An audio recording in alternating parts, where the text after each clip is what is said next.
याच्यावरून येतो का याच्यावरून बोलू?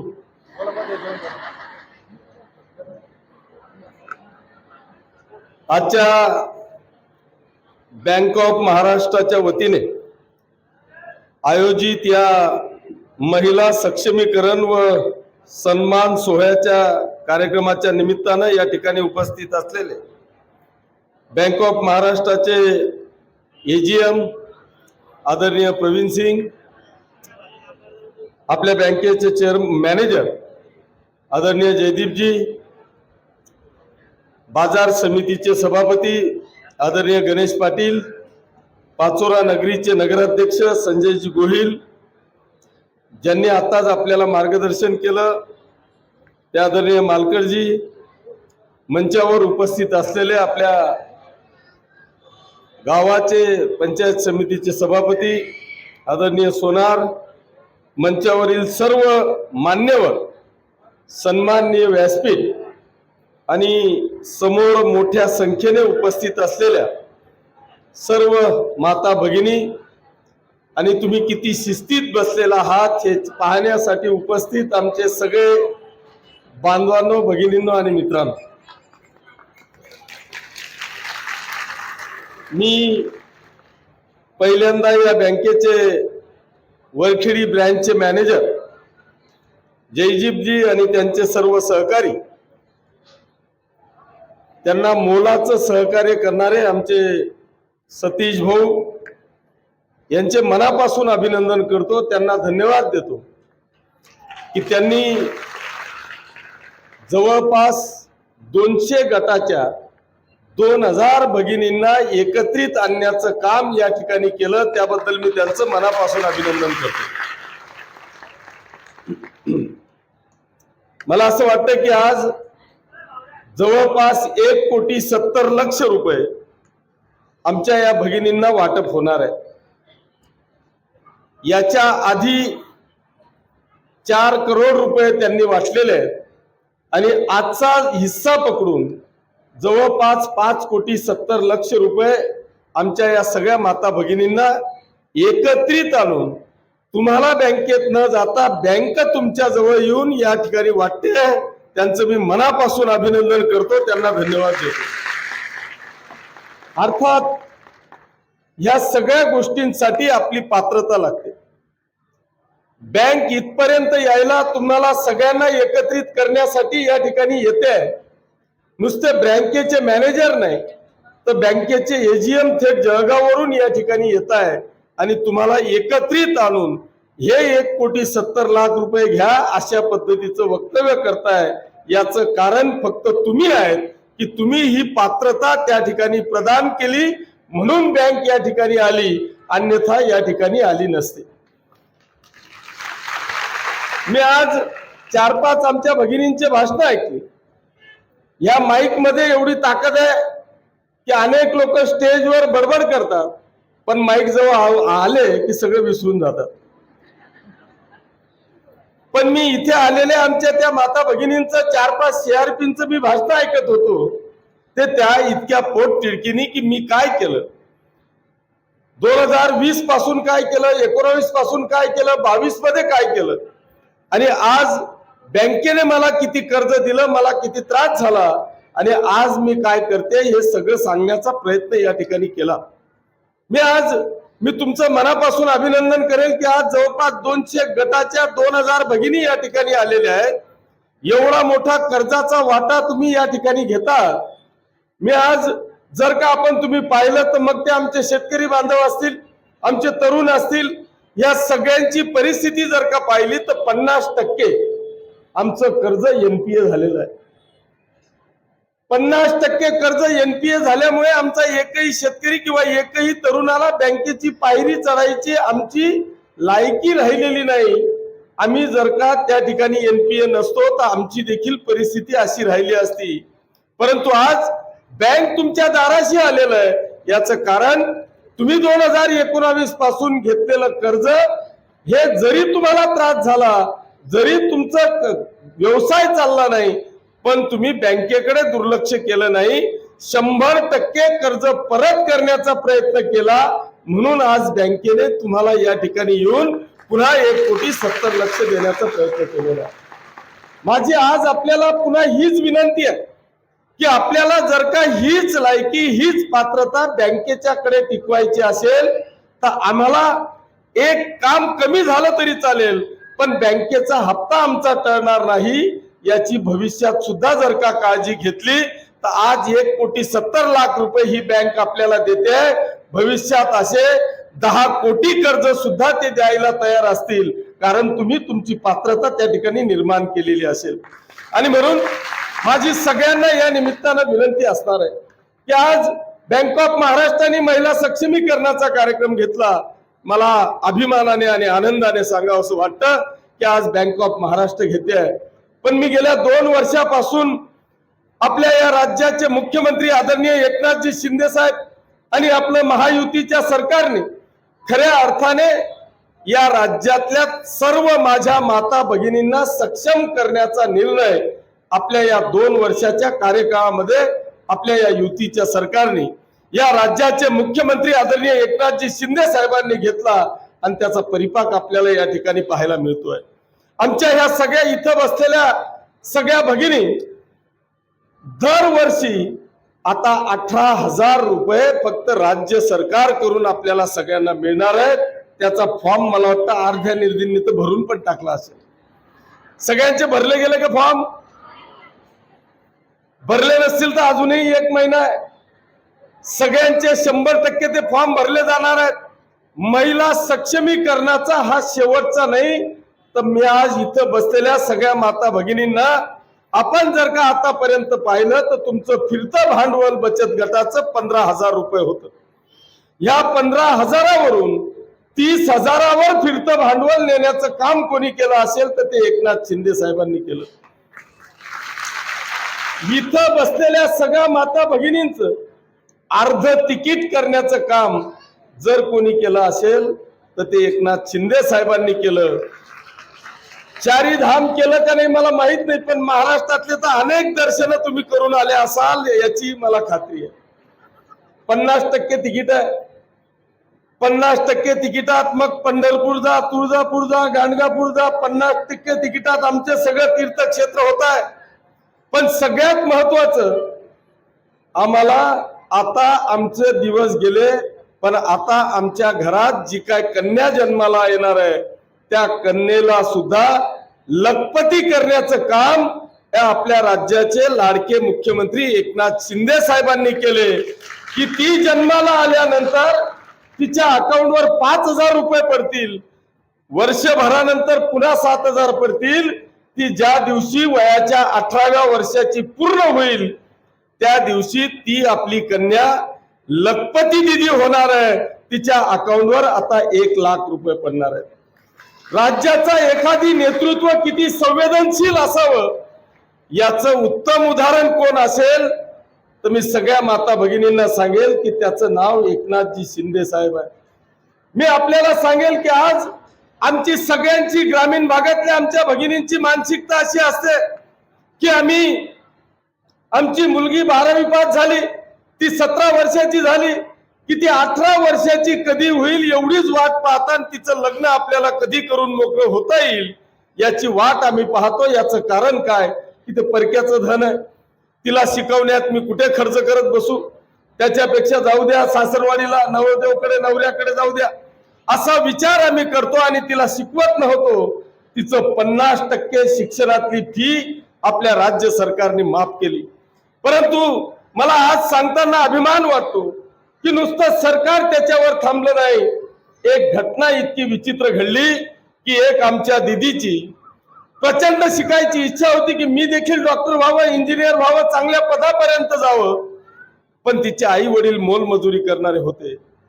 त्या आई वडिलांची तिची फी भरायची परिस्थिती नव्हती। ती 12वी पास झाली, फी भरू शकत नाही, म्हणून रात्री 12:30 वाजता तिने गळफास घेतला आणि स्वतःच्या जीवाला संपवून टाकलं। 12:30 वाजता माननीय मुख्यमंत्री महोदयांनी बातमी पाहिली। ती बातमी पाहिल्यानंतर क्षणाचाही विलंब न करता त्यावेळेचे शिक्षण मंत्री आदरणीय चंद्रकांत दादांना रात्री 2 वाजता फोन केला आणि त्यांना सांगितलं की या महाराष्ट्रातल्या सगळ्या विद्यार्थिनींची आपल्याला शेवटच्या पर्यंत फी माफ करायची आहे। याचा किती खर्च लागणार हे मला रात्रीतून पाहिजे, मला उद्या निर्णय घ्यायचा आहे। एका दिदीने आपला जीव संपवला, भविष्यात शिक्षणासाठी माझी एकही दिदी याच्यापासून वंचित राहणार नाही।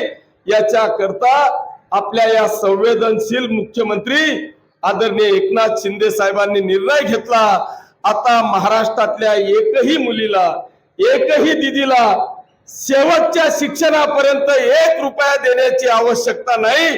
तिला पटेल तितकं शिकू द्या, तुम्हाला 1 रुपया खर्च करण्याची आवश्यकता नाही।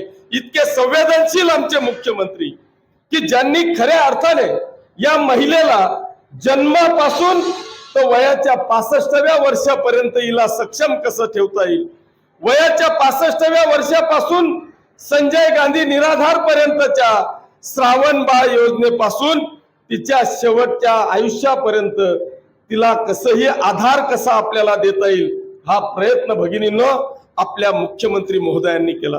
मला असं वाटतं की देशातलं हे दुसरं राज्य आहे की ज्यांनी महिला सक्षमीकरणाच्यासाठी मध्य प्रदेशामध्ये माजी मुख्यमंत्री आदरणीय शिवराज सिंग साहेबांनी केला की ज्यांनी 1250 रुपये दरमहा या आमच्या माता भगिनींना दरमहा पैसे त्यांच्या अकाउंटवर टाकण्याचा प्रयत्न केला। ते 1250 सोडा, आपल्या मुख्यमंत्र्यांनी या महाराष्ट्रातल्या सगळ्या भगिनींना 1500 रुपये महिना देऊन वर्षाला 18,000 रुपये देण्याचं काम आपल्या मुख्यमंत्री महोदयांनी केला। मी त्यांचं तुमच्या सगळ्यांच्या वतीने या निमित्तानं मनापासून अभिनंदन करतो। मला या निमित्तानं सांगायचं, मला इथे मी राजगिऱ्याचे लाडू ऐकले, जर आणखी 2, 4, 5 गटांना बोलण्याची संधी मिळाली असती तर आणखी काही आयटम मला पाहायला मिळाले असते, ऐकायला मिळाले असते। मी आपल्याला या निमित्तानं आश्वासित करतो की आज वरखेडी परिसरातल्या तुम्ही सगळ्या भगिनी आहेत, आपल्या बाजार समितीचे सभापती गणेश पाटील या ठिकाणी आहेत। ती वरखेडीची मार्केट कमिटी गुरुवारचे गुरं सोडले तर काहीच कामाची नाही। जर तुम्ही निश्चय करणार असाल, आता बँक इकडे कर्ज द्यायला तयार आहे, तुम्ही सगळेजण त्याच्यापासून काहीतरी व्यवसाय करायला तयार आहेत, पण हा व्यवसाय नेमका कुठे करावा याची विवंचना निश्चितपणे तुमच्या डोक्यामध्ये आहे। मला असं वाटतं की मी सभापतींची चर्चा करेन, चर्चा करण्यापेक्षा त्यांच्या समोरच सांगेन की आठवड्यातला 1 दिवस गुरुवार जर का सोडला तर ती बाजार समिती सभापती महोदय आपली खाली पडलेली असते। जर का तुमची सगळ्यांची इच्छाशक्ती असेल, जर आपण आता सुरुवात केली, वर्ष जाईल, 2 वर्ष जाईल, पण जेव्हा परिसराला माहिती पडेल की आमच्या या ग्रामीण भागातल्या भगिनींच्या हातामध्ये ह्या प्रकारची कला आहे, ही या प्रकारची वस्तू जमा करू शकते, तयार करू शकते, तिचं बाजारपेठ जर का आपण वरखेडी बाजार समितीमध्ये जर का चालू केलं तर आठवड्यातले 5 दिवस तुम्हाला त्या ठिकाणी आम्ही जागा उपलब्ध करून देऊ, सगळ्या प्रकारच्या सुविधा उपलब्ध करून देऊ। पाहता पाहता नुसता वरखेडी परिसर नाही तर संपूर्ण तालुका त्या बाजार समितीमध्ये तुम्ही लावलेल्या स्टॉलवर 100% तुम्ही तयार केलेल्या वस्तू खरेदी करायला येतील। फक्त तुमची इच्छाशक्ती असणं गरजेचं आहे। मी निश्चितपणे महिला सक्षमीकरणाच्या नुसत्या गप्पा मारून चालणार नाही, तर त्याला खऱ्या अर्थाने कृतीतून आपल्याला पुढे जावं लागणार आहे। जर ती कृती करायची, मला खात्री आहे की आज आमच्या या सगळ्या भगिनींमध्ये ती इच्छाशक्ती आहे, त्यांची तयारी आहे। एका बाजूला बँक तयार आहे, तुम्ही तयार आहे, मार्केट कमिटी तुम्हाला जागा द्यायला तयार आहे। मग हे जर का आम्ही पुढे करू शकणार असू तर मला वाटतं याच्या इतका चांगला निर्णय मला वाटतं होऊ शकणार नाही। आणि म्हणून आपण हे सगळं करत असताना मी अनेकदा आमचे महिला भगिनींचे मेळावे कदाचित मागच्या काळामध्ये झाले, मी त्याही वेळेस सांगितलं की आज मी राजगिऱ्याचे लाडू ऐकले, पण आज आपल्याला या निमित्तानं मी सांगेल की इथे जर का आपण परिस्थिती पाहिली संपूर्ण राज्यामध्ये आणि देशामध्ये, इथे बसलेल्या सगळ्यांना सगळं खाता पिता येतं, पण इथे बसलेल्यांना सगळ्यांना प्रचंड अडचणी आहेत की तुम्ही हे खाऊ नका, हे फक्त मी उदाहरण देतोय। इथे काहीच अडचण नाही, तुम्ही ज्वारी येऊ द्या, तेल येऊ द्या, मटण येऊ द्या, चिकन येऊ द्या, दूध येऊ द्या, साखर येऊ द्या, इथे काहीच अडचण नाही। पण इथे जर पाहिलं तर शुगर आहे, बीपी आहे, चरबी आहे, कोलेस्ट्रॉल आहे, अटॅक आलाय. त्याच्यामुळे यांना काय पाहिजे? आम्हाला मुंगचं मेदगं द्या, बाजरीचं ढासलं द्या, नागलीचे पापड द्या. उडदाचा पापड खाल्ला तर बीपी वाढतोय. गावरानी त्या आमच्या आता त्या पाटावरच्या शेवाया गेल्या. जर हे सगळे आमचे उजव्या हाताची जादू आहे. इथं बसलेली एकही भगिनी अशी नसेल की तिला शेवाया करता येत नाही, तिला नागलीचा पापड करता येत नाही. आणि हे सगळं वरती कुठेच भेटत नाही. आम्ही 12 महिन्याचं आमचं जर का पाहिलं, आमची सवय आहे वर्षभराचा मसाला आम्ही एकदम करतो, वर्षभराच्या शेवाया एकदम करतो, वर्षभराचं लोणचं एकदम करतो, वर्षभराचे सगळे पापड एकदा करतो.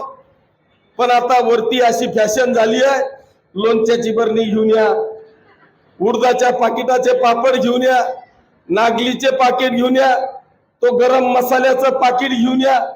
आपली तशी परिस्थिती आहे का? लोणचानं मडकं पडेल आहे, शेवयांची एक कंगी भरलेली आहे, मसाल्याचं एवढं मोठं डब्बं भरलेलं आहे. हे आमचं वर्षाचं प्लॅनिंग आहे. पण यांच्याजवळ हे वर्षाचं प्लॅनिंग नाही. यांना दर महिन्याला गेले की कोणत्या तरी पाकिटं आणतात. मग जर का हेच तुम्ही चालू केलं की लोकांच्या गरजा ओळखा, ह्या गरजा जर का तुम्ही ओळखल्या तर मी तुम्हाला सांगतो, बचत गटा इतका चांगला व्यवसाय दुसरा कोणीही करू शकणार नाही. ही परिस्थिती आपण निर्माण करू शकतो. परंतु एकदा आमची मानसिकता तयार झाली पाहिजे. लोक खूप आहेत, यांना इतकी गरज आहे तुमच्या सगळ्यांची, पण आम्ही पहिल्यांदा हिंमत केली पाहिजे. आम्ही एक पाऊल पुढे गेलो पाहिजे. हे जर का एक पाऊल पुढे टाकलं तर बँका तुमच्यासाठी यायला तयार आहे. हे 2-4 लाख रुपये काय करतात? अरे हे 10-20 लाख 50 लाख द्यायला तयार आहे. आज अंजलीताई तुमच्या समोर आहे. त्यांचा महिला शेतकरी बचत गट मला वाटतं या जळगाव जिल्ह्यातला पहिला कदाचित शेतकरी महिला बचत गट असेल. ज्या आता सूत्रसंचालन करतायत त्या अंजलीताई मला वाटतं या जळगाव जिल्ह्यातल्या पहिल्या शेतकरी महिला बचत गटाच्या त्या प्रमुख आहेत. आणि मग आम्ही सगळे जर का शेतकरी आहेत, महिला मजूर करणारे आहेत, आम्हाला वेगवेगळ्या प्रकारच्या सुविधा आहेत, तर आम्ही जागा द्यायला तयार आहोत. तुम्ही एकदा जर का ह्या महिला बचत गटाच्या बरोबरच जागेची डिमांड करा.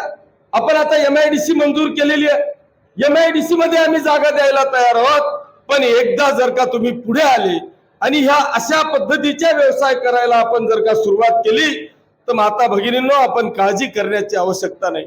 मी आपल्याला आव्हान देतो, मी आपल्याला या ठिकाणी आश्वासित करतो, वचन देतो की तुम्ही फक्त पुढे या.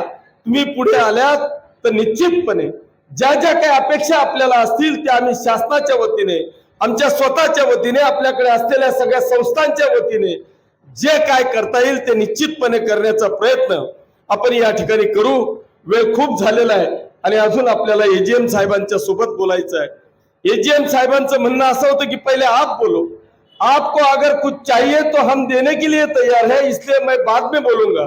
लेकिन साहब, आपके ये ब्रांच मैनेजर साहब ने इतना दे दिया कि इनको कुछ मांगने की जरूरत ही नहीं है. इसलिए मैं तहे दिल से आपका शुक्रिया गुजार करता हूं. ये महाराष्ट्र बैंक का मैं शुक्रिया अदा करता हूं कि आपके ब्रांच मैनेजर आदरणीय जयदीप जी ने, ऐसा मैनेजर मिलना बहुत कठिन है. क्योंकि आज की तारीख में मैं नेशनलाइज बैंकों के हर एक बैंक में जाने की कोशिश करता हूं. हर दिन 2-4 दिन के बाद में मेरा फोन वो मैनेजर को रहता है कि आप इनको लोन दे दो, इनको कर्जा दे दो. लेकिन हर एक मैनेजर की यही कोशिश रहती है कि अगर इसको कर्जा दे दिया और इसने अगर डुबा दिया तो मेरी पेंशन लटक जाएगी. ये पेंशन लटक जाएगी के चक्कर में हमारा जो कोई लोग होगा वो ये कर्जा के पास से दूर रहता है. लेकिन मैं ये सबकी तरफ से आदरणीय जयदीप जी बैंक मैनेजर और आप उनके ऊपर के AGM जी, आप दोनों का मैं शुक्रिया अदा करता हूं कि उन्होंने उनकी पेंशन की कोई भी चिंता न करते हुए ये सभी बहनों पे विश्वास रख के इतना बड़ा कर्जा दिया है. इसलिए आपकी तरफ से अभी कोई हमारी इच्छा नहीं है. आप दोनों भी हम सबको देने के लिए बैठे हैं आणि मी खात्री देतो की आपण दिलेलं कर्ज या आमच्या सगळ्या माता भगिनी पोटाला चिमटा घेतील, पण तुमचं कर्ज बुडवणार नाही याची 100% खात्री या आमच्या सगळ्या महिला बचत गटाच्या वतीने या ठिकाणी करतो आणि थांबतो. जय हिंद, जय महाराष्ट्र.